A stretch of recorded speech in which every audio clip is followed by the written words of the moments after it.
عليه ونعوذ بالله من شرور أنفسنا ومن سيئات أعمالنا من يهده الله فلا مضل له ومن يضلله فلا هادي له وأشهد أن لا إله إلا الله وحده لا شريك له وأشهد أن سيدنا وسندنا ونبينا ومولانا محمدا عبده ورسوله صلى الله تعالى عليه وعلى آله وأصحابه وبارك وسلم تسليما كثيرا كثيرا.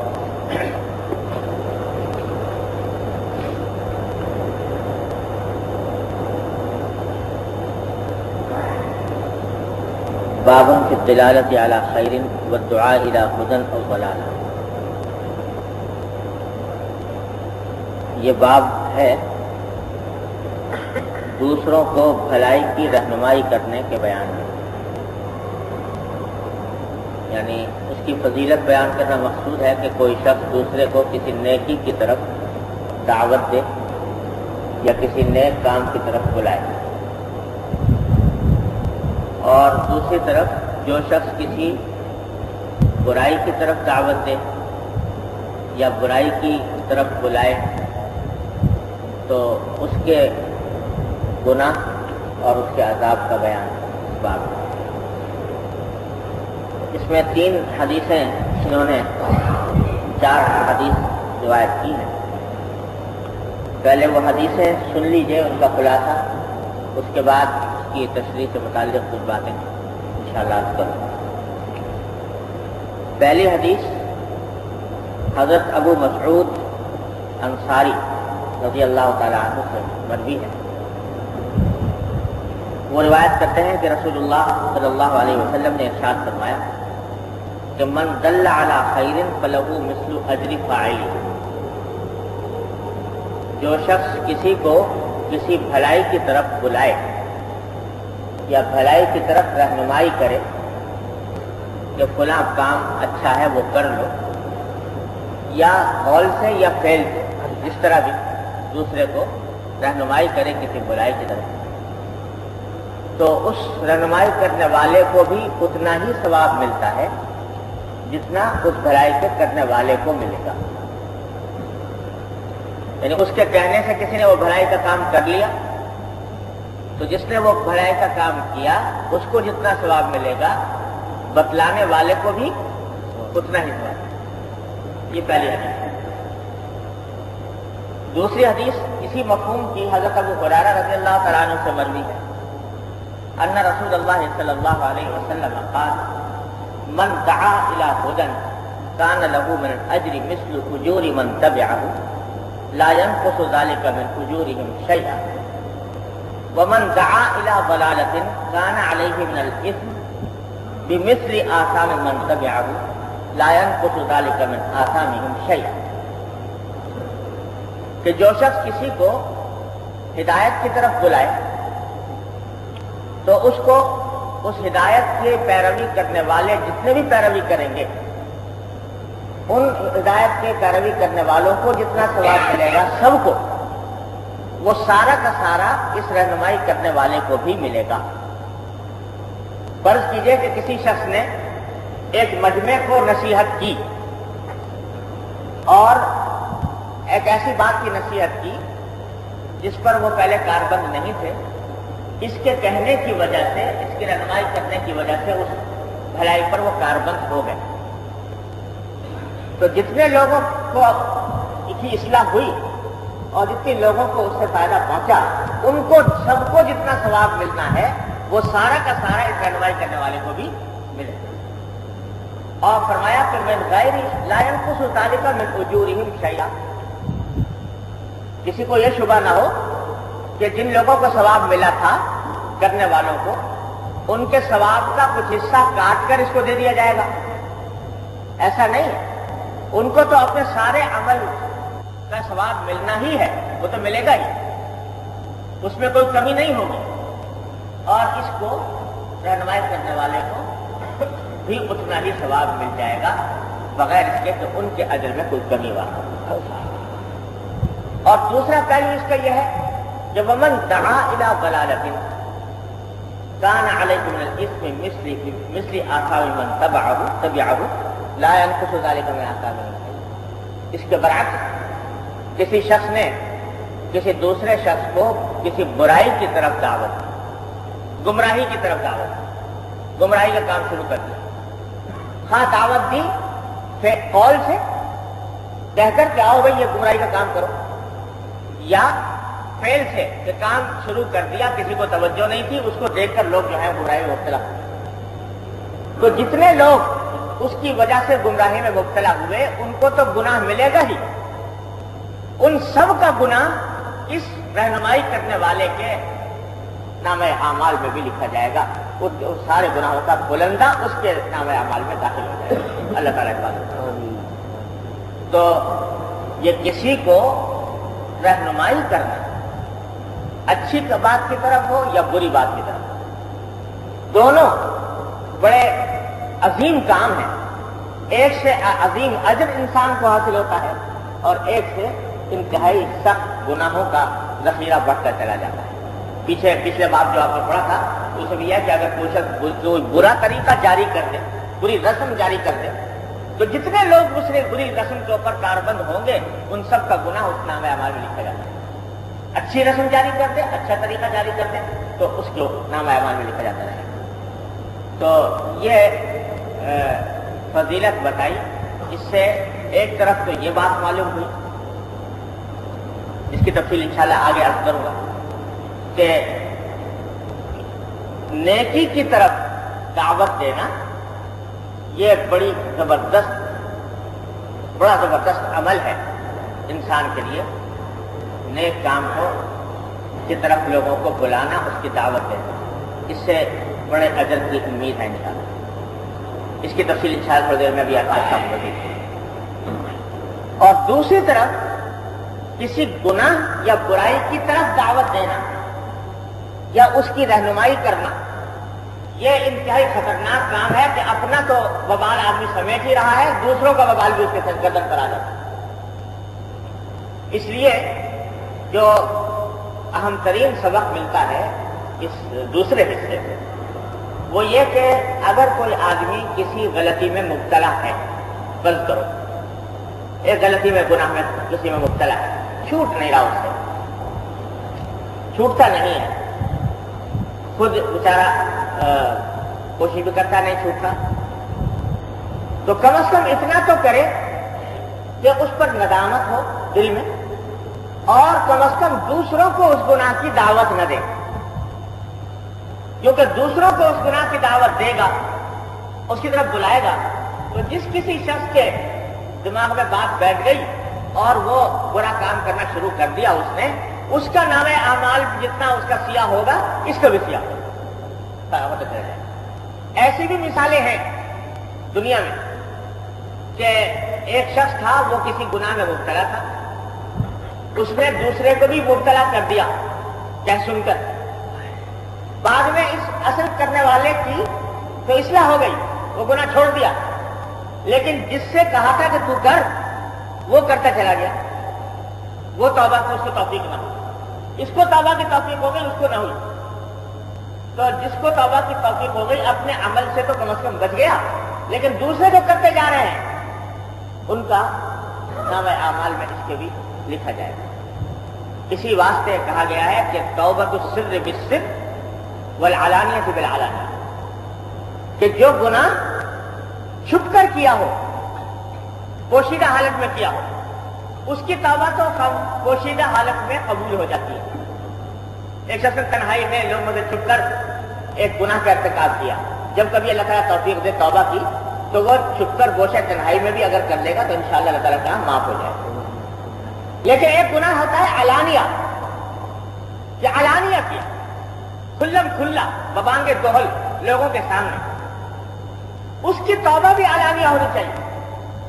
وہ اگر گناہ تو کیا علانیہ کھلم کھلا لوگوں کے سامنے اور توبہ کر لی گوشے میں بیٹھ کر، تو یہ توبہ صحیح توبہ نہیں. علانیہ کی توبہ بھی علانیہ ہے، یعنی تاکہ لوگوں کو پتہ لگ جائے کہ یہ پہلے اس گمراہی میں مبتلا تھا، اب اس گمراہی سے تائب ہو رہا ہے۔ اس میں اس کی ایک حکمت یہ بھی ہے کہ آپ نے ایک شخص نے علانیہ ایک گناہ کا ارتکاب کیا یا کسی کوئی غلط بات کہی، مجمع میں کہی، تو اگر چھپکے سے توبہ کر لی تو یہ تو خیر اس کا اپنا عمل تو جیسا کہتا ہے ویسا ہو گیا، لیکن جن لوگوں کو اس نے متاثر کیا ہوگا اپنے قول سے یا اپنے فعل سے، تو ان کی گمراہی تو سبب یہ بنا، اس کا گناہ تو ہوگا۔ اس واسطے جب تک علانیہ تائب نہ ہو کہ میں پہلے یہ کام کرتا تھا یا فلاں میرا عقیدہ تھا، میں اب اس سے توبہ کرتا ہوں، تو اس وقت تک توبہ قبول نہیں۔ ایک صاحب تھے، انہوں نے کتابیں لکھی، بڑی کتابیں لکھی، معاذ اللہ اللہ تعالیٰ حفاظت فرمائے، حدیث کے خلاف، احادیث کے خلاف، کہ یہ حدیثیں جو ہے معاذ اللہ یہ سب ایسے ہی ہیں، کھڑی ہوئی ہیں اور اس کا دین میں کوئی اعتبار نہیں ہے، مقام نہیں ہے، اس طرح کی کتابیں لکھی۔ اور ایک دو نہیں، مضامین کا سلسلہ لکھا۔ تو ایک موقع پر ان کو اللہ تعالیٰ نے دل میں کچھ بات ڈالی ہوگی، کسی طرح اللہ نے ہدایت دی، تو توفیق ہو گئی اس بات کی کہ بعد میں سمجھا کہ مجھ سے غلطی ہوئی، میں نے یہ جو کچھ لکھا یہ صحیح نہیں تھا۔ تو مشہور آدمی تھے، معروف آدمی تھے، بلکہ شاید اب بھی حیات ہے۔ تو میں نے ایک اخبار میں ان کا ایک رسالے میں ایک مضمون پڑھا جس سے مجھے ترشح ہوا اس بات کا کہ اب یہ اپنے پچھلے عقائد سے تائب ہو گئے ہیں۔ تو میں نے ان کو خط لکھا، وہ جب میں نے پڑھا تو مجھے خوشی بھی ہوئی، لیکن ساتھ میں گول مول لفظوں میں کچھ بات لکھی ہوئی تھی، بات صاف نہیں تھی۔ تو میں نے ان کو خط لکھا کہ آپ کا میں نے مضمون فلاں رسالے کے اندر پڑھا ہے اور اس کے اندر ایسا لگتا ہے مجھے کہ آپ اپنے پچھلے خیالات سے آپ توبہ آپ نے کر لی ہے، اگر ایسا ہے تو بڑی خوشی کی بات ہے، بہت اللہ تعالیٰ آپ کو مبارک کرے۔ لیکن یہ ہے کہ آپ نے کتابیں اتنی لکھ دی ہیں اور اتنے رسالے لکھ دیے ہیں کہ جن لوگوں نے وہ کتابیں اور رسالے پڑھے ہوں گے ان کے دلوں میں جو گمراہی پیدا ہوئی ہوگی اس کا سدجواب اس گول مول بات سے ممکن نہیں، جب تک کہ آپ کھلم کھلا جس طرح آپ نے پہلے لکھا تھا حدیث کے خلاف، اسی طرح حدیث کی تائید میں جب تک نہ لکھیں اس وقت تک یہ آپ کا یہ توبہ مکمل نہیں ہوگی۔ اس واسطے اگر یہ واقعہ ہے کہ آپ تائب ہو گئے تو میں آپ سے درخواست کرتا ہوں کہ آپ تفصیل کے ساتھ وضاحت کے ساتھ مضامین لکھیں اور کتاب لکھ کے شائع کریں۔ خیر جواب ان کا آیا تو اس میں انہوں نے لکھا کہ میں تو اصل میں اس پر مطمئن تھا کہ میں نے توبہ کر لی، تو توبہ کرنے کی اپنے سابقہ عقائد سے غائب ہو چکا ہوں، اس بات سے مطمئن تھا، لیکن آپ نے جس بات کی طرف توجہ دلائی وہ بات معقول ہے۔ لیکن میں سوچتا ہوں کہ کتنی کتابیں میں نے اتنی لکھ چکا ہوں کہ کس کس پر خط نسخ پھیروں، کس کس کی تردید کروں، تو اب کوئی مشورہ دیجیے۔ خیر میں نے ان کو لکھا کہ کم از کم آپ ایک مضمون تو ایسا لکھ دیجیے کہ میری ساری کتابیں جو ہیں میں ان سب سے رجوع کرتا ہوں اور اب میرا ان خیالات سے کوئی تعلق نہیں ہے، تاکہ لوگوں کو پتہ لگ جائے۔ اور پھر جس طرح آپ نے حدیث کے تردید میں انکار میں کتاب لکھی تھی، اسی طرح کم از کم ایک کتاب حدیث کی تائید میں بھی لکھ دیجیے، حدیث کی حجیت کے سلسلے میں، تو اللہ تعالیٰ سے امید ہے کہ انشاءاللہ آپ کے پچھلے اس کا کفارہ ہو جائے گا۔ اللہ تعالیٰ نے پھر بعد میں ان کو توفیق دی اور ماشاءاللہ انہوں نے وہ اعلان بھی کیا، اعلان کرنے کے بعد ایک پوری کتاب بھی لکھی حدیث کی حجیت میں اور اس کی تاریخ وغیرہ کے بعد اچھی کتاب لکھی ماشاءاللہ۔ تو میں یاد کر رہا تھا کہ بعض لوگ یہ سمجھتے ہیں کہ ہم نے جو گناہ کیا تھا کھلم کھلا علانیہ، تو اگر ہم چپکے سے توبہ کر لیں گے تو بھی ختم ہو جائے گا۔ تو یاد رکھیے توبہ تو سر بالسر والعلانیہ بالعلانیہ، جو گناہ پوشیدگی میں کیا، چھپ کر کیا، اس کی توبہ بھی چھپ کر انشاءاللہ ہو جائے، اور جو علانیہ کیا تو اس کی توبہ بھی علانیہ ہی کرنی ہوگی، اس کے بغیر نہیں۔ غیبت کے بارے میں یہ ایسا گناہ ہے، اللہ تعالیٰ حفاظت فرمائے، کس طرح پھیل گیا ہے ہمارے معاشرے کے اندر، ہر مجلس کوئی مجلس غیبت سے خالی نہیں ہوتی۔ اس کا بھی قاعدہ یہ ہے، کسی کی غیبت کی، برا کہا کسی کو، تو اگر غیبت کی ہے اس طرح کہ اس کو پتہ نہیں چلا جس کی غیبت کی گئی، اس کو پتہ نہیں چلا، آپ نے کہیں تنہائی میں کر لی تھی تو اس کو پتہ نہیں رہا، تو انشاءاللہ توبہ کر لینے سے معاف ہو جائے، توبہ کر لے اللہ تعالیٰ معاف فرمائے تو توبہ کرنے سے وہ معاف ہو جائے۔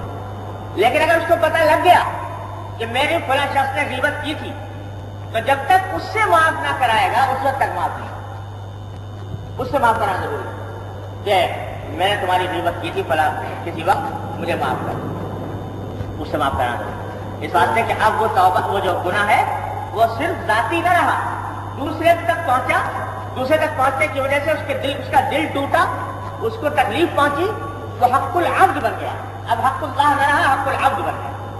تو جب تک وہ بندہ معاف نہ کر دے گا تب تک معافی نہیں ہوگی، اس لیے بڑا خطرناک معاملہ ہے۔ اور ایسا کرتے رہنا چاہیے بھائی کہ جب جو اپنے ملنے جلنے والے ہیں ایک دوسرے سے اپنے حقوق معاف کراتے رہیں، کبھی کبھی تو بھائی کوئی اونچ نیچ ہو گئی ہو بات چیت کے اندر، غیبت ہو گئی ہو، کوئی ایسی بات ہو گئی ان سے تکلیف پہنچی تو اس کو معاف کر دیں، کیونکہ معاف کراتے رہنا چاہیے۔ اور توبہ کی تکمیل جب کوئی آدمی اس طریق میں قدم رکھتا ہے تصوف و سلوک کے راستے پر، تو سب سے پہلا کام ہوتا ہے توبہ کی تکمیل، آدمی اپنے توبہ کو مکمل کرے۔ اس توبہ کی تکمیل کا ایک لازمی حصہ یہ بھی ہے کہ غیبتیں کی گئی ہیں لوگوں کی، تو جن لوگوں کی غیبتیں کی گئی ہیں اور ان کو اطلاع ملی ہے تو ان سب سے معافی مانگو، اس کے لیے کم از کم ایک خط لکھ دیں اپنے سارے تعلق والوں کے نام کہ بھائی میرے مجھ سے احتیاطیاں ہوئی ہوں گی، ہو سکتا ہے کسی وقت آپ کی ہو گئی اور میں آپ سے معافی مانگتا ہوں، مجھے معاف کرنا۔ یہ خیر بات دور نکل گئی، عرض یہ کر رہا تھا کہ بھلائی کی طرف دعوت دینا یہ تو ہے اجر و ثواب کی چیز، برائی کی طرف دعوت دینا یہ بڑی خطرناک ہے، یہ دوسروں کا گناہ بھی اپنے دامن میں سمیٹ لیتی ہے۔ اس واسطے اگر کوئی شخص کسی گناہ میں غلطی میں مبتلا ہے تو کم از کم ایسا تو کرے کہ دوسروں کو اس کی طرف دعوت نہ دے۔ آج مصیبت یہ آ گئی ہے، آج ہمارے معاشرے کے اندر مصیبت یہ آ گئی ہے کہ چوری بھی ہے، سینہ زوری بھی ہے، یعنی گناہ بھی ہے اور اس گناہ کو جائز قرار دینے کے لیے بحث مباحثہ بھی ہے۔ جس سے کہو یہ کام ٹھیک نہیں ہے، نہیں کرنا چاہیے، وہ بحث کرنے پر وقت تیار ہے، یعنی صاحب اس میں کیا ہے، یہ تو بالکل صحیح کام، اور اس کے اوپر چاہو تو بحث کرا لو گھنٹوں۔ اب بڑے بھائی اگر تم کسی غلط کام کے اندر مبتلا ہو تو کم از کم اس کو اپنی حد تک رہنے دو، دوسروں سے بحث کر رہے ہیں اس کے اوپر، دوسروں کو بحث کرنے کا معنی یہ ہے کہ دوسروں کو قائل کرنے کی کوشش کر رہے ہو کہ یہ گناہ نہیں ہے، ثواب ہے، یہ اچھی چیز ہے۔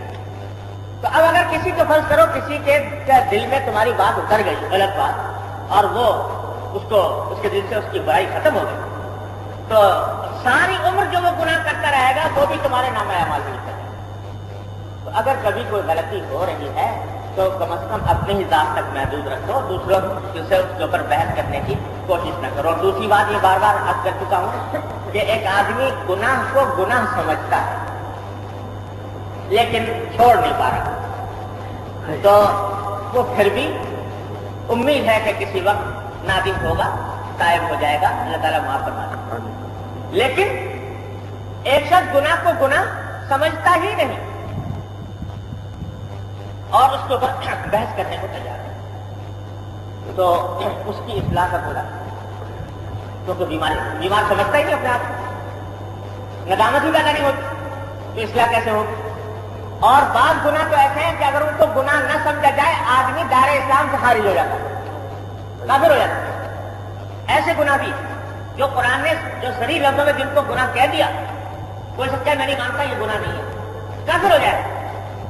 کوئی شخص کہے شراب کو کہے کہ شراب حرام نہیں ہے، تو اگر یہ کہے شراب حرام نہیں ہے، اسلام میں نہیں رہ سکتا، وہ دائرہ اسلام سے خارج ہے۔ وہ جسے قرآن نے صراحت حرام کہا، جو شخص حلال کہہ رہا ہے تو گویا قرآن کا انکار کر رہا ہے، جو قرآن کا انکار کرے وہ کافر ہے۔ اسی طرح کوئی شخص کہے کہ خنزیر حرام نہیں ہے، تو اور ہے کہنے والے اللہ بچائے، ہے کہ تعویلیں کر کے کہنے والے ہیں، تب کیا خرابی ہے؟ تو خود کہہ رہا ہے تو یہ کافر ہو جائے گا۔ سود کو کوئی شخص حلال کہے کہ حلال ہے، تو سود چونکہ قرآن نے صراحتاً حرام کیا ہے، اس واسطے اگر کوئی شخص کہے کہ سود حلال ہے تو اس کے معنی ہے کہ قرآن کا انکار کرنا ہے سیدھا کفر میں جائے، کفر کے کافر میں جائے، لگ جائے دار اسلام سے۔ تو گناہ کا گناہ ہونے سے انکار کرنا، اس پر بحث کرنا اتنی خطرناک چیز ہے کہ بعض اوقات انسان کو کفر تک پہنچا دیتی ہے۔ اور اگر کفر تک نہ پہنچائے فرض کرو تو کم از کم اتنا تو ہوتا ہی ہے کہ جو دوسرے آدمی گناہ کریں گے وہ سارے کے سارے اس شخص کے نام اعمال میں لکھے جا رہے ہیں، اس کے اوپر وبال اکثر وبال بڑھتا چلا جا رہا ہے، وبال کا طوفان بڑھتا چلا جا رہا ہے، ایک پوچھتا رہے۔ تو بھائی اس سے بڑی پرہیز کی ضرورت ہے۔ جو بات اصل میں قائم فرمایا وہ تھا بھلائی کی طرف دعوت دینا، اور اس بات کی ترغیب دی کہ کوئی اگر آدمی تمہاری دعوت کی وجہ سے کسی بھلائی کے کام پر لگ گیا تو اس کے سارے نیکیاں تمہارے نام اعمال میں انشاءاللہ لکھی جائیں گی۔ اسی سلسلے کی تیسری حدیث جو نقل کی ہے وہ حضرت سہل بن سعد ساعدی رضی اللہ تعالیٰ عنہ کی ہے، جو مروی ہے۔ خلاصہ اس کا یہ ہے، ذرا لمبی حدیث ہے، خلاصہ اس کا یہ ہے کہ نبی کریم سرور دو عالم صلی اللہ علیہ وسلم جب غزوہ خیبر کے لیے تشریف لے گئے تو خیبر ایک بستی تھی، بستیوں کا مجموعہ تھی، بلکہ یہودی وہاں پر آباد تھے، مسلمانوں کو طرح طرح سے ستاتے رہتے تھے۔ تو حضرت صلی اللہ علیہ وسلم نے صحابہ کرام کو لے جا کر حملہ کیا خیبر کی بستی پر۔ اور یہ خیبر جو تھا یہ ایک ایسا شہر تھا کہ اس میں کئی قلعے تھے، بڑے زبردست مضبوط قلعے سمجھے جاتے ہیں۔ تو ان میں سے ایک قلعہ جو فیصلہ کن جس پر معرکہ ہوا وہ قلعہ قموس کہلاتا ہے۔ اس قلعے کے اوپر حضرت صلی اللہ علیہ وسلم نے محاصرہ کیا ہوا تھا، صحابہ کرام نے محاصرہ کیا ہوا تھا، کئی دن گزر گئے لیکن قلعہ فتح نہیں ہوا، شاید 3 دن گزر چکے تھے اور قلعہ فتح نہیں ہوا۔ یہودیوں نے بڑی زبردست انتظامات کیے ہوئے تھے اس کی قلعے کی حفاظت کے لیے، فتح نہیں ہوا۔ جب 2 دن یا 3 دن گزر گئے تو شام کے وقت حضرت صلی اللہ علیہ وسلم نے فرمایا، ایک عجیب طرح کا اعلان فرمایا کہ کل میں یہ جھنڈا ایک ایسے شخص کو دوں گا جو اللہ اور اس کے رسول سے محبت کرتا ہے اور اللہ اور رسول اس سے محبت کرتا ہے، اس کو دوں گا اور اللہ تعالیٰ اس قلعے کو اس کے ہاتھ پر فتح فرمائے۔ یہ کچھ خبر کہ کل دوں گا ایسے شخص۔ اب صحابہ کرام فرماتے ہیں کہ جب حضرت صلی اللہ علیہ وسلم نے یہ بشارت بھی دے دی کہ فتح ہوگا، اور یہ بھی کہ جس کو دیا جائے گا جھنڈا وہ ایسا ہے کہ جس سے اللہ محبت کرتا ہے، اس کے رسول محبت کرتے ہیں، وہ اللہ اور رسول سے محبت کرتا ہے، تو گویا گواہی دے دی آپ نے اس کے محبوب باری ہونے کی اور اپنا محبوب ہونے کی اور اللہ رسول کے ساتھ محبت ہونے کی۔ تو صحابہ کرام نے ساری رات بڑی اشتیاق کی حالت میں گزاری کہ دیکھیں یہ سعادت کس کے مقدر میں آتی ہے۔ بلکہ بعض روایات میں آتا ہے کہ جب صحابہ کرام کو اگلے دن صبح ہونے لگی اور صحابہ کرام کو آپ نے جمع فرمایا تو ہر ایک شخص انتظار میں تھا کہ یہ سعادت کس کو مل رہی ہے، جھنڈا کس کو عطا ہوتا ہے۔ تو ایک روایت میں آتا ہے کہ 5 صحابہ کرام اچک کر ایک دوسرے سے اچک کر دیکھ رہے تھے حضرت صلی اللہ علیہ وسلم کی طرف کہ تاکہ یہ اپنی موجودگی کا احساس دلانے کے لیے کہ ہو سکتا ہے کہ یہ سعادت اللہ تعالیٰ مجھے ہی عطا فرمائے۔ یہ صحابہ کرام کا جذبہ فداکاری تو اچک کر دیکھتے تھے۔ جب سب لوگوں کا انتظار انتہا کو پہنچ گیا تو حضرت صلی اللہ علیہ وسلم نے فرمایا کہ علی ابن ابی طالب کو بولو، حضرت علی رضی اللہ عنہ۔ تو کسی نے کہا کہ حضرت ان کی تو آنکھیں آئی ہوئی ہیں، آنکھیں دکھ رہی تھی حضرت علی رضی اللہ عنہ کی، آشوب تھا آنکھوں میں۔ تو آپ نے فرمایا کہ اس کے باوجود ان کو لے گیا۔ تو حضرت علی رضی اللہ عنہ کو بلایا گیا، آنکھیں آ رہی تھی، آنکھیں دکھ رہی تھی، تو نبی کریم صلی اللہ علیہ وسلم نے اپنا لعاب مبارک نکالا اور ان کی آنکھوں کو لگایا۔ روایت میں آتا ہے کہ جس وقت آپ نے لعاب مبارک لگایا ٹھیک اسی لمحے وہ آنکھوں کی بیماری فوراً دور ہو اور اللہ تعالیٰ نے آنکھیں اچھی کر دی۔ تو جب وہ اچھی ہو گئی دعا بھی فرمائی آپ نے۔ اب ایسا معلوم ہوا، حضرت علی فرماتے ہیں ایسا معلوم ہوتا تھا مجھے کہ کبھی اس میں درد ہوا ہی نہیں تھا، کوئی تکلیف ہوئی نہیں۔ اس کے بعد آپ نے جھنڈا حضرت علی رضی اللہ عنہ کو عطا فرمایا۔ تو جب جھنڈا مل گیا حضرت علی رضی اللہ عنہ کو اور آپ نے فرمایا کہ اب جاؤ اللہ کے نام پر اور جا کر حملہ کرو قلعے کے اوپر۔ یہی وہ قصہ ہے جس میں لوگوں نے داستانیں مشہور کر رکھی ہیں کہ حضرت علی رضی جو ہیں وہ لڑتے ہوئے جو پہنچے تو خیبر کے دروازے کے پاس، تو وہاں ان کے ہاتھ میں سے خدا جانے کیا ڈھال تھی وہ گر گئی، اور کسی یہودی نے ان کے اوپر حملہ کیا، تو ہاتھ میں ڈھال تھی نہیں، تو اور کوئی راستہ نظر نہ آیا، تو خیبر کا دروازہ، خیبر کے قلعے کا جو دروازہ تھا وہ حضرت علی نے اکھاڑ دیا، ایک ہاتھ سے اکھاڑ کر اس کو ڈھال بنا لیا، اور ڈھال کے ذریعے اس سے تلوار کا حملہ روکا۔ یہ سب داستان تو فضول ہے، اس کی کوئی مستند حیثیت نہیں، کوئی اصلیت نہیں ہے، روایت تقریباً موضوع ہے، یہ تو صحیح نہیں ہے۔ لیکن یہ سعادت کیا کم سعادت ہے کہ نبی کریم صلی اللہ علیہ وسلم نے یہ اعلان فرمایا باقاعدہ کہ اس کو دوں گا جس سے اللہ اور اس کے رسول محبت کرتے ہیں، جس سے اور جو اللہ اور اس کے رسول سے محبت کرتے ہیں، اور ان کو دیا۔ تو جب دے دیا جھنڈا تو حضرت علی نے پوچھا کہ یا رسول اللہ تو قاتلہم حتی یکونوا مثلنا، کہ یا رسول اللہ کیا میں اس وقت تک ان سے لڑتا رہوں جب تک کہ یہ ہم جیسے نہ ہو جائیں؟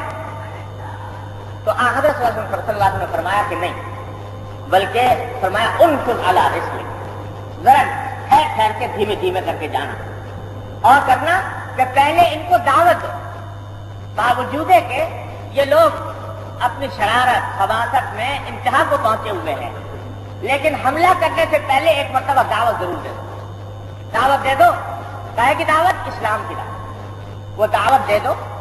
اور اس کے بعد فرمایا، جس کی وجہ سے یہ حدیث اس بات میں لے کر آیا ہے کہ فواللہ لأن یہدی اللہ بک رجلا خیر لک من حمر النعم، کہ خدا کی قسم اگر اللہ تعالیٰ تمہارے ذریعے کسی ایک انسان کو بھی ہدایت عطا فرما دیں تو تمہارے لیے یہ سرخ اونٹوں سے بھی بہتر ہے۔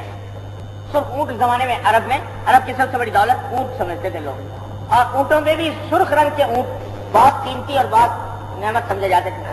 تو فرمایا کہ تمہارے ذریعے اللہ تعالیٰ اگر کسی ایک آدمی کو بھی ہدایت نصیب ہو جائے تو تمہارے سرخ اونٹوں سے بہتر ہے، اس لیے جانے سے پہلے دعوت ضرور دے دیں۔ تو یہ ہدایت فرمائی۔ اس حدیث کو یہاں لا کر علامہ نووی رحمۃ اللہ علیہ اصل میں اشارہ اس بات کی طرف کرنا چاہتے ہیں کہ دعوت سے کبھی مایوس نہ ہونا چاہیے، یہ سوچ کر کہ بھائی فلاں تو پھر تو ہدایت کی امید ہی نہیں ہے، وہ کیا ہدایت پائے گا، اس کی کیا اصلاح ہوگی، وہ تو اس سے تو مایوسی ہے۔ اس کی وجہ سے آدمی کو چھوڑنا نہیں چاہیے۔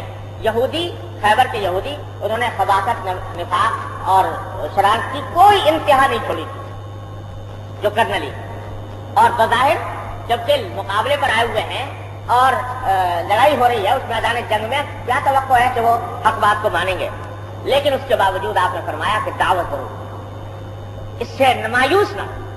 اور یہی ترقی کا حضرات انبیاء علیہ السلام کا کام ہوتا ہے۔ اور فرعون سے بڑا گمراہ کون ہوگا؟ فرعون اور نمرود سے بڑا سرکش کون ہوگا؟ اللہ تعالیٰ کے تو علم میں تھا ہی کہ ان کی ہدایت ان کو مقدر میں نہیں ہے۔ موسیٰ علیہ السلام تو اسی کے گھر میں پیدا ہوئے تھے، اس کی سرش سے واقف تھے، اس کو جانتے تھے کہ وہ حق بات کو سننے والا نہیں ہے، لیکن یہ سوچ کر کہ صاحب حق بات تو وہ سنے گا نہیں، دعوت نہیں چھوڑی، پھر بھی گیا، پھر بھی بھیجا گیا موسیٰ علیہ السلام، اور پھر بھی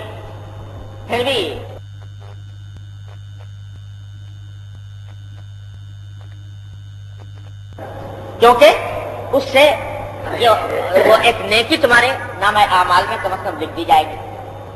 اور تمہیں کیا پتا کہ کس وقت کون سی بات انسان پر اثر کر، اگر اثر کر گئی، اثر دینے والے تو وہ ہیں، تمہاری تو کوئی حیثیت نہیں۔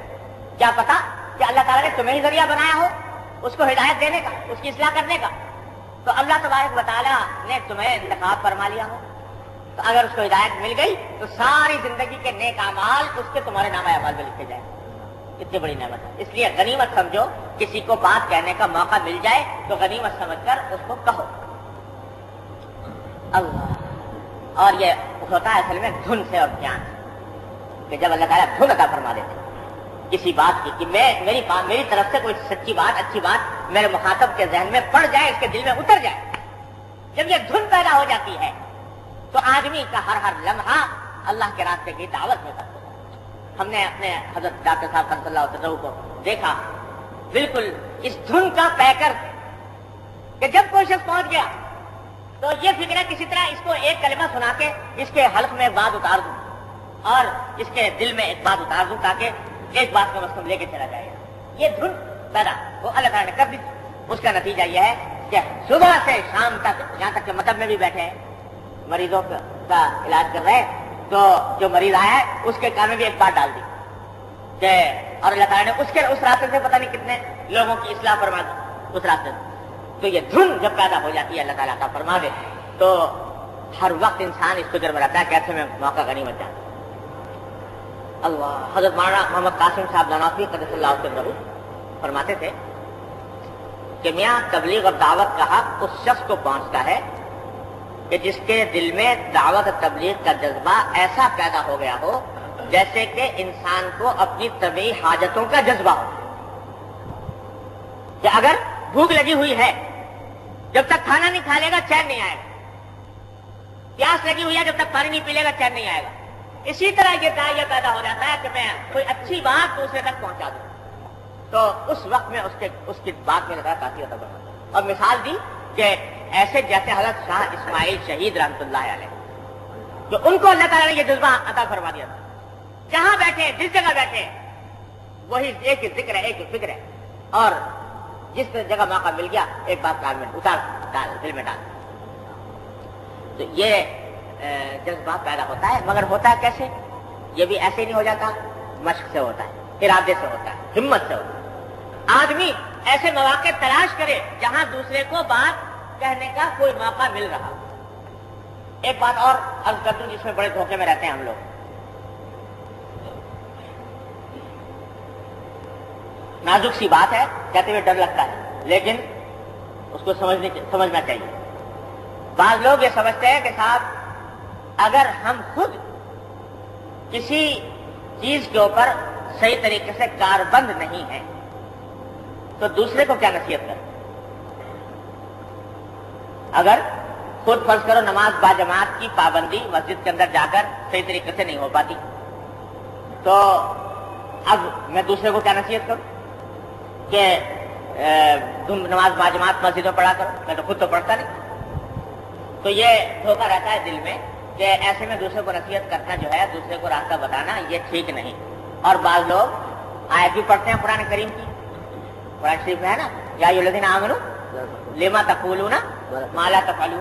تو اس کا مطلب لوگ یہ بتاتے ہیں کہ اللہ تعالیٰ نے یہ فرمایا کہ جو کام تم خود کرتے نہیں ہو تو دوسرے کو کیوں کہتے ہو کرنے کو. حالانکہ خوب سمجھ لیجیے کہ یہ بالکل دھوکہ ہے شیطان اور آیت کا یہ مطلب ہے ہی نہیں لما تقولون ما لا تفعلون کا. یہ معنی نہیں ہے کہ جس چیز کے اوپر تم عمل نہیں کرتے دوسروں کو اس کی دعوت بھی نہ دو, دوسروں کو اس کا راستہ بھی نہ بتاؤ. یعنی یہ بات صحیح نہیں ہے کہ آدمی سوچے بھائی میں تو عمل کرتا نہیں لہذا دوسرے کو کیا کہوں. بلکہ ہونا یوں چاہیے کہ جب میں دوسرے کو کہتا ہوں تو کیوں نہ خود بھی عمل کروں. بات یوں ہونی چاہیے کہ اگر دوسرے کو کہہ رہا ہے تو اس کے بعد شرمائے کہ میں نے دوسرے کو کہا تھا تو خود بھی عمل کرنا چاہیے. لیکن خود عمل نہیں کرتا تو دوسرے کو کہنے سے رکنا اس وجہ سے یہ درست نہیں ہے.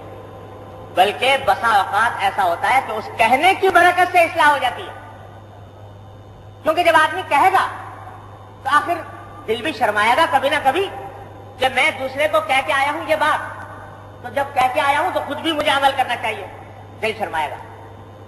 اور بعض اوقات جس شخص سے کہا اس شخص کو کرنے کی ہو گئی توفیق تو اس توفیق کا ثواب تمہیں مل گیا پھر بھی باوجود ہے کہ خود عمل نہیں کیا, اپنے عمل کا نہیں ملا, لیکن دوسرے کو جو نصیحت کی تھی اس کا ثواب پھر بھی مل گیا.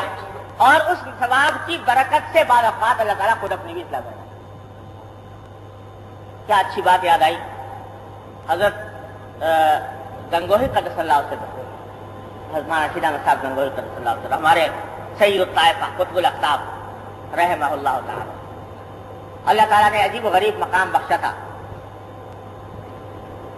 اللہ حضرت حاجی امداد اللہ صاحب مہاجر مکی قدس اللہ علیہ وسلم سے بیعت ہوئے, اس کا واقعہ بڑا عجیب ہے, کبھی سنائیں گے انشاءاللہ.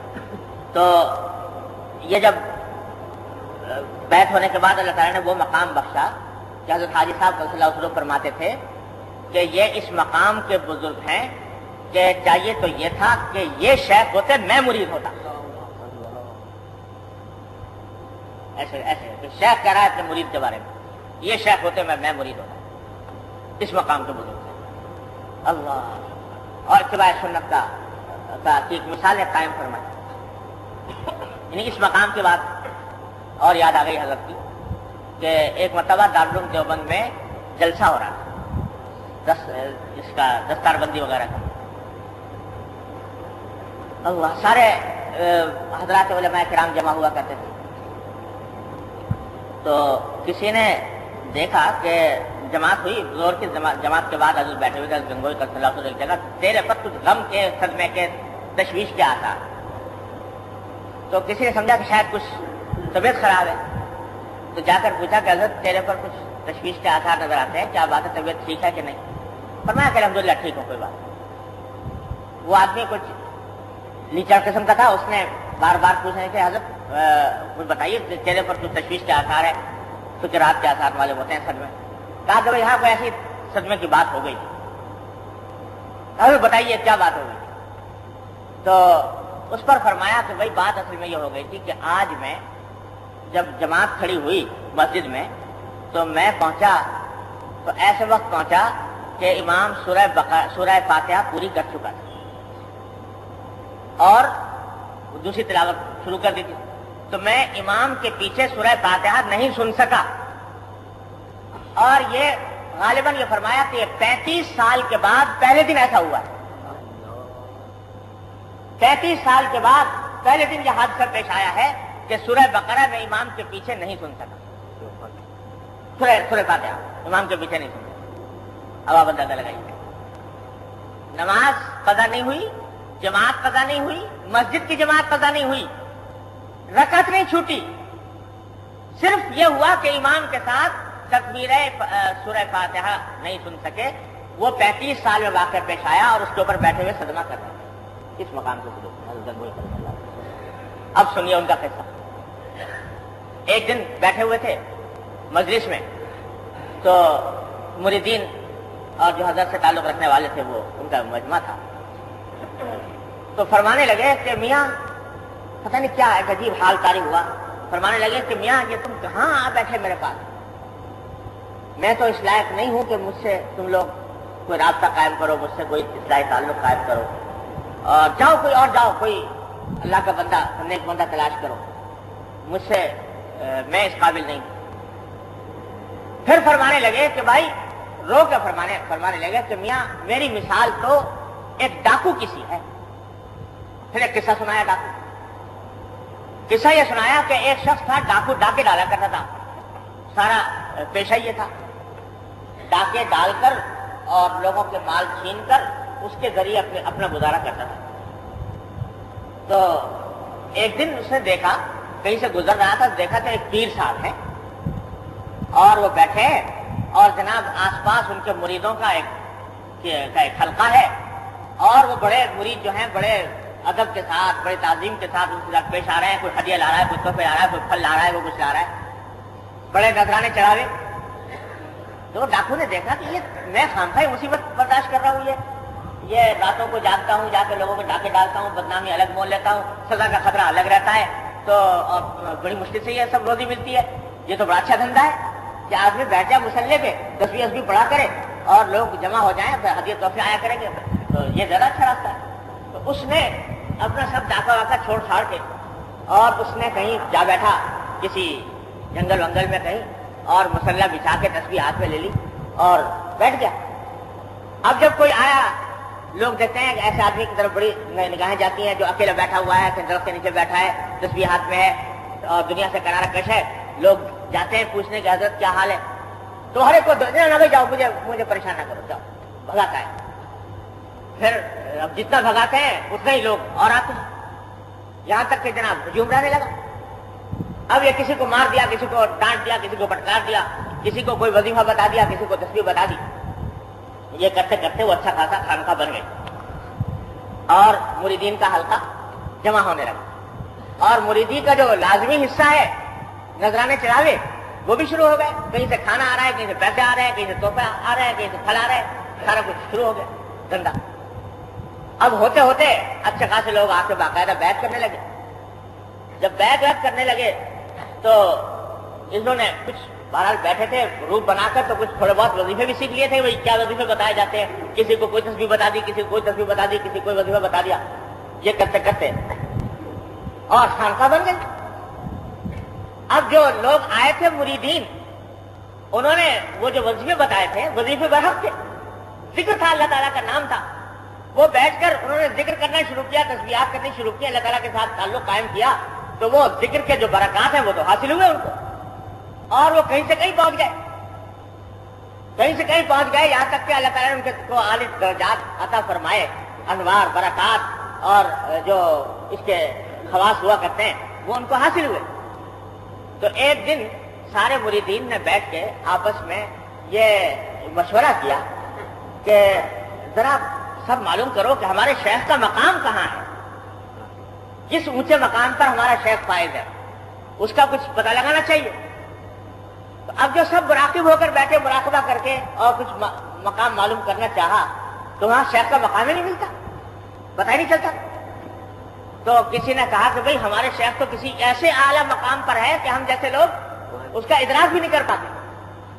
تو بہت کوشش کی، مراقبہ کیے، یہ کچھ کیا وہ کہ لیکن وہ ملتا ہی نہیں کہیں مقام، وہ اتنے اونچے مقام پہ پہنچ گئے۔ تو آخر کو پہنچے، شیخ کے پاس ہی پہنچے، بھئی انہیں سے جا کے پوچھو۔ شیخ کے پاس پہنچے کہ حضرت آپ پتہ نہیں کس مقام پر فائز ہیں، ہم نے تو بہت کوشش کی، مراقبے کیے، چلے کیے، اور اس کے بعد معلوم کرنا چاہا کہ آپ کا مقام کہاں ہے، تو ہمیں تو کہیں دریافت ہو نہیں رہا، آپ ہی کچھ بتائیے۔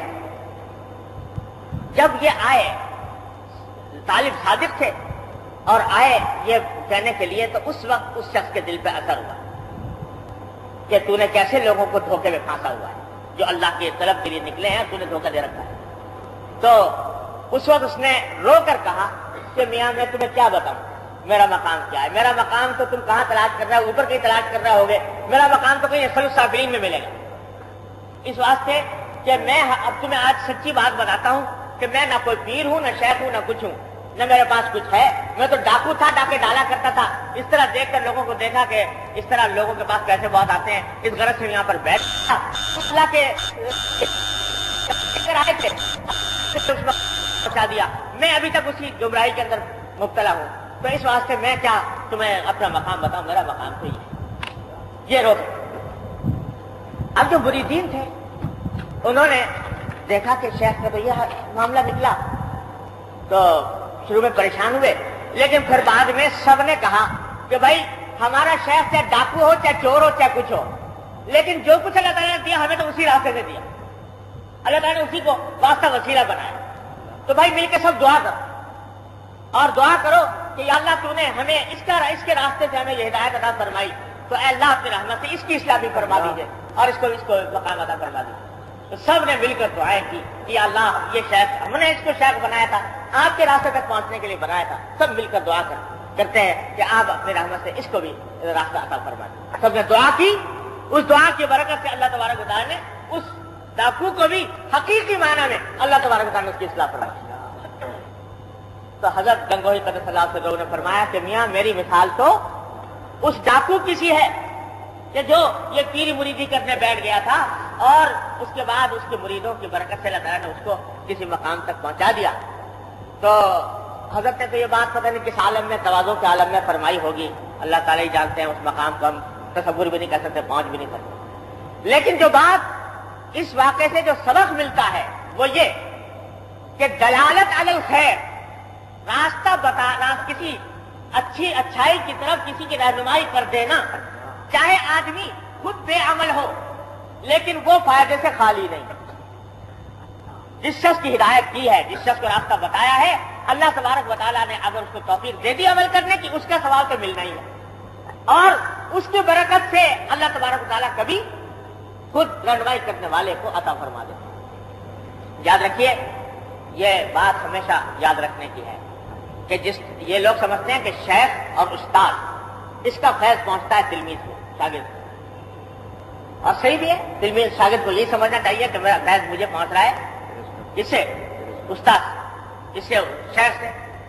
لیکن واقعہ یہ ہے کہ جتنا فیض تلمیذ کو یا شاگرد کو یا مرید کو شیخ سے پہنچتا ہے، شاید اس سے زیادہ ہی پہنچتا ہو مرید اور شاگرد سے شیخ کو، اس سے زیادہ پہنچ جاتا ہے بات، اس واسطے کہ جب ایک اللہ کا بندہ طلب لے کر آتا ہے کسی کے پاس، چاہے شاگرد بن کر آئے چاہے مرید بن کر آئے، جب طلب صادق لے کر آیا تو شیخ کیا چیز ہے؟ دینے والے تو وہ ہیں، شیخ کے اندر کیا مجال ہے شیخ کی جو دے دے وہ چیز؟ موتی حقیقی تو اللہ سبحانہ و تعالیٰ وہ دینے والا، وہ واسطہ جس کو چاہے بنا دے، جس کو چاہے واسطہ بنا دے۔ ان کی سنت یہ ہے کہ وہ دیتے ہیں کسی واسطے سے۔ ہمارے حضرت فرمایا کرتے حضرت ڈاکٹر صاحب صلی اللہ علیہ وسلم کہ اللہ تعالیٰ کی سنت یہ ہے کہ وہ عطا فرماتے ہیں واسطے سے، چاہے وہ واسطہ شجرہ طور ہی کیوں نہ ہو۔ کہ موسیٰ علیہ السلام سے بات کی تو طور کے شجرہ طور کے واسطے سے کی، تو واسطے کے ذریعے اللہ تعالیٰ پہنچاتا ہے، یہ سنت ہے ان کی۔ اب وہ واسطہ جس کو چاہے بنا دے۔ اگر طلب صادق ہے، سچی طلب لے کر آیا ہے طالب، تو اللہ تعالیٰ شیخ کے دل میں وہ بات ڈالتے ہیں، اس کی زبان پر وہ بات جاری فرماتے ہیں جو اس کے حق میں فائدہ۔ تو اس واسطے یہ جو ہے نا، یہ لوگ سمجھتے ہیں کہ شیخ کو کیا بنا لیا؟ معبود بنا لیا، شیخ کو شیخ پرستی، شخصیت پرستی شروع کر دی۔ ارے جو حقیقت ہے وہ تو یہ ہے کہ دینے والے تو وہ ہیں، وہ ان کے مشیت کے بغیر ایک ذرہ نہیں ہل سکتا، کسی کو کچھ نہیں مل سکتا۔ شیخ کو واسطہ بنا دیتے ہیں، تو واسطہ جب بناتے ہیں وہ بناتے ہیں طالب کی طلب کی برکت۔ اگر طالب طلب لے کر آیا ہے تو اللہ تعالیٰ اس کے دل اور زبان پر وہ بات جاری فرما دیں گے جو اس کے حق میں فائدہ مند ہے۔ یہ ہے نقطہ عجیب بات ہے، اور اس کا تجربہ ان لوگوں کو ہوتا ہے جو پڑھاتے ہیں۔ یہ میں تو آج تقریباً 35-40 سال ہونے کو آئے پڑھاتے ہوئے، یہ تجربہ دن رات ہوتا ہے کہ رات کو مطالعہ کیا کتاب کا تو صبح کو سبق پڑھائیں۔ اب جب پڑھانے کے لیے پہنچے معلوم تو جو رات کو مطالعہ کیا ہوا تھا تو معلوم ہوا کہ وہ تو غلط تھا۔ وہاں عین درس میں پہنچنے کے بعد ذہن میں خیال آتا ہے کہ وہ بات غلط تھی، بات صحیح ہو، اس وقت ذہن میں آتا ہے۔ وہ کیوں آتی ہے؟ وہ آتی ہے طالب علم کی برکت، طالب علم کا فیض پہنچتا ہے اس کا۔ اور بعض اوقات یہ ہوتا ہے کہ ایسا سوال کر لیا طالب علم نے جو کبھی حاشیہ خیال ہی میں نہیں آیا، کبھی سوچا ہی نہیں تھا، ایسا سوال کر دیا۔ اب جناب نہ پہلے سوچا، نہ کبھی دیکھا، نہ مطالعہ کیا، نہ کچھ، سوال کر لیا۔ این اس کے سوال کرتے ہی قلب پر وارد ہوتا ہے جواب، ایسا جواب وارد ہوتا ہے کہ جو کبھی حاشیہ خیال میں نہیں آیا تھا۔ تجربہ کر کے دیکھ رہے مدرسین بھی بات بیٹھے ہیں، ان سے پوچھ لیجیے گا آپ یہ ہوتا ہے کہ نہیں ہوتا ہے؟ یہ اس لیے ہوتا ہے کہ جو طالب آیا ہے اس طالب کو دینے والا استاد کی کیا حقیقت ہے، کیا دے گا؟ دینے والا تو وہ ہے، تو وہ اس استاد کے قلب پر وارد کر دیتا ہے وہ حقیقت۔ تو اس طرح استاد کو فائدہ پہنچتا ہے۔ امام ترمذی رحمۃ اللہ علیہ امام بخاری کے شاگرد ہیں۔ بخاری شریف ہے نا مشہور، اس ایک ترمذی شریف ہے وہ بھی صحیح ستہ میں داخل ہے۔ امام ترمذی ان کے شاگرد امام بخاری، تو انہوں نے ایک مرتبہ امام بخاری نے امام ترمذی سے ایک مرتبہ یہ جملہ کہا کہ من تفعت به منک اکثر ممن تفعت به منی، یعنی جتنا فائدہ تم نے مجھ سے اٹھایا اس سے زیادہ میں نے تم سے اٹھایا۔ یہ امام بخاری کہہ رہے ہیں امام ترمذی، استاد کہہ رہا ہے شاگرد کہ جتنا فائدہ تم نے اٹھایا اس سے زیادہ میں نے تم سے اٹھایا۔ تو یہ لوگ حیران ہے کہ یہ کیا ہوا، اس سے کیسے فائدہ اٹھا لیا شاگرد سے؟ لیکن اس کی اصل حقیقت یہ ہے کہ جب اس طالب علم سچا ہوتا ہے تو استاد کے قلب پر اللہ تبارک و تعالی علوم وارد فرمائے اس کی برکت۔ تو اس واسطے یہ نہ سمجھو کہ ہم چونکہ عمل نہیں کرتے کسی بات میں لہٰذا دوسروں کو کیسے کہیں، کہو۔ اور کہنے کا ایک فائدہ تو یہ ہے کہ خود شرم آ جائے گی کبھی کہ میں یہ کہتا ہوں تو کیوں نہ عمل کروں، اور دوسرا فائدہ یہ ہوگا کہ اس نے اگر عمل کر لیا تو تمہارے نام عمل میں لکھا جائے گا، اور تیسرا فائدہ یہ ہوگا کہ اس کی برکت سے شاید اللہ تبارک و تعالیٰ تمہارے حالات کی بھی اصلاح کرے۔ تو حضرت حکیم الامت مولانا تھانوی قدس اللہ علیہ وسلم فرماتے ہیں کہ مجھے جب کبھی اپنے اندر کوئی عیب محسوس ہوتا ہے، پتہ لگتا ہے کہ میرے اندر فلاں خامی ہے میرے عمل میں، تو اس عیب کے اوپر واز کہہ دیتا ہوں، اس عیب پر واز کہہ دیتا ہوں لوگوں کے سامنے۔ تو فرماتے ہیں کہ الحمدللہ اس کی برکت سے وہ عیب اس عیب کی اصلاح ہو جاتی. اب کوئی ہوتا تو یہ کہتا کہ صاحب میرے اندر تو خدا ہے، میں کیا کہوں دوسرا کو. لیکن وہ چونکہ حقیقت کو جانتے تھے اس لیے فرمایا کہ میں اس پر واز کہہ دیتا ہوں. تو واز کہنے کے نتیجے میں اللہ تعالیٰ برکت اس کی برکت سے مجھے وہ دور فرما دیتے ہیں وہ بیماری. تو اس سے کبھی نہ گھبراؤ کہ بھائی ہم نہیں کہتے، ہم خود نہیں کہتے دوسروں کو کیسے کہیں. کہو. ہاں کہنے کا کچھ آداب ہے، اس کے کچھ طریقے.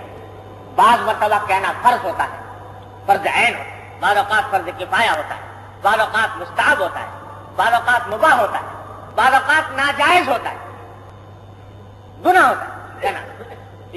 یہ بھی علم چاہتا ہے کہ کس موقع پر کس طرح بات کہی جائے. تفصیل انشاءاللہ اس کی وقت ختم ہو گیا، اگلے جمعہ میں عرض کروں گا. لیکن یہ وہی بات ہے جو بار بار عرض کرتا رہتا ہوں کہ یہ بات کہ کس موقع پر بات کہی جائے، کس طرح کہی جائے اور کس انداز سے کہی جائے، یہ وہ معاملہ ہے کہ اس کو دو چار کر کے سمجھانا مشکل ہے. اس کے لیے ضرورت ہوتی، اسی کے سمجھنے کے لیے ضرورت ہوتی ہے صحبت کی، اور صحبت کے بغیر یہ بات دل میں صحیح طریقے سے اترتی نہیں. آدمی افراد اور تفرید کا شکار ہو جاتا ہے، اور اس بات سے ضرورت ہوتی ہے کسی شیخ کی، کسی رہنما کی، جس سے آدمی اس موقع کے اوپر پوچھ لیا کرے کہ یہ بات کہنے کا کیا طریقہ ہے. آخر میں حضرت علامہ شبیر احمد صاحب عثمانی رحمۃ اللہ علیہ کی ایک بات کہہ کر آج کی بات ختم کرتا ہوں.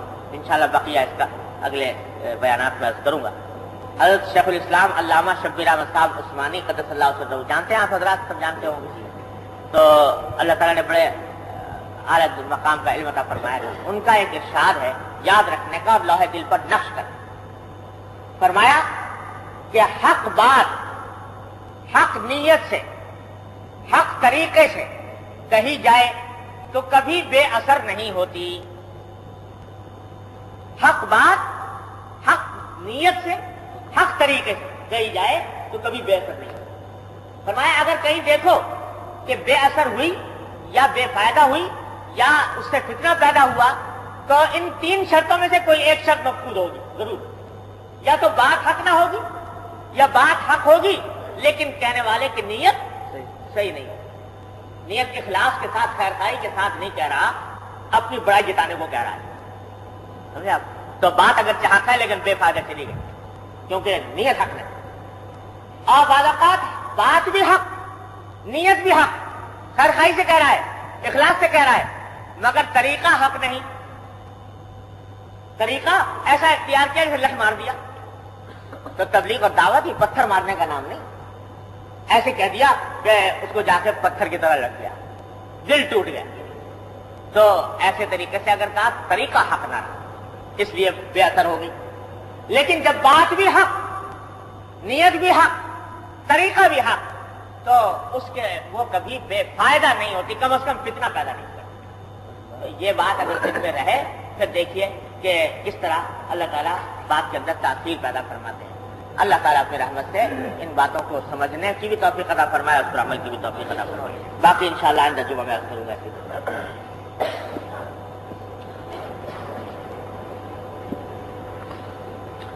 اللهم صل على سيدنا مولانا محمد وعلى ال محمد كما صليت على ابراهيم وعلى ال ابراهيم.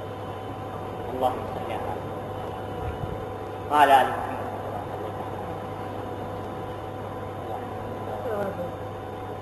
ربنا آتنا في الدنيا حسنة وفي الآخرة حسنة وقنا عذاب النار. ربنا آتنا في الدنيا حسنة وفي الآخرة حسنة وقنا عذاب النار. ربنا آتنا في الدنيا حسنة وفي الآخرة حسنة. یا ارحم الراحمین اپنے فضل و کرم کی رحمت سے ہمارے تمام گناہوں کو معاف کر. آمین. یا اللہ ہمارے تمام چھوٹے بڑے اگلے پچھلے خفیہ علانیہ ہر طرح کے گناہوں کو معاف کر. آمین. یا اللہ اپنے رحمت سے اپنے فضل و کرم سے ہمارے اعمال و اخلاق کی اصلاح فرما. یا اللہ ہمیں سیدھے راستے پہ چلنے کی توفیق عطا فرما. یا اللہ اپنی رحمت سے ہم سب کو دین کی فہم عطا فرما. یا اللہ اس پر عمل کی توفیق عطا فرما. یا اللہ اس پر استقامت عطا فرما. یا ارحم الراحمین اپنے فضل و کرم سے ہم کو، ہمارے گھر والوں، متعلقین، احباب سب کو ہر طرح کی معصیتوں اور گناہوں سے محفوظ فرما. یا اللہ تمام گناہوں سے بچنے کی ہمت عطا فرما. یا اللہ ہم بے ہمت ہے ہمت عطا فرما، بے حوصلہ ہے حوصلہ عطا فرما. یا اللہ اپنے رحمت سے معصیتوں کی نفرت ہمارے قلوب میں پیدا فرما. یا اللہ اپنے رحمت سے حسنات کی رغبت ہمارے قلوب میں پیدا فرما. یا اللہ ایمان کی حلاوت عطا فرما. یا اللہ ایمان کی حلاوت عطا فرما، یا اللہ اتباع سنت کی توفیق عطا فرما، یا ارحم الراحمین اپنے فضل و کرم سے تمام حاضرین اور حاضرات کو ان کے تمام جائز مقاصد میں کامیابی عطا فرما، یا اللہ سب کی پریشانیوں کو دور فرما، سب کی مشکلات کو آسان فرما، یا اللہ اپنے رحمت سے عالم اسلام کے تمام مسلمانوں کی مشکلات کو آسان فرما۔ اللهم انا نسألك من خير ما سألك من عبدك ونبيك محمد صلى الله عليه وسلم، ونعوذ بك من شر ما استعاذ من عبدك ونبيك محمد صلى الله عليه وسلم۔ ربنا تقبل منا انك انت السميع العليم وتب علينا انك انت التواب الرحيم، وصلى الله تعالى على خير خلقه محمد وآله وصحبه اجمعين، آمين برحمتك يا رب۔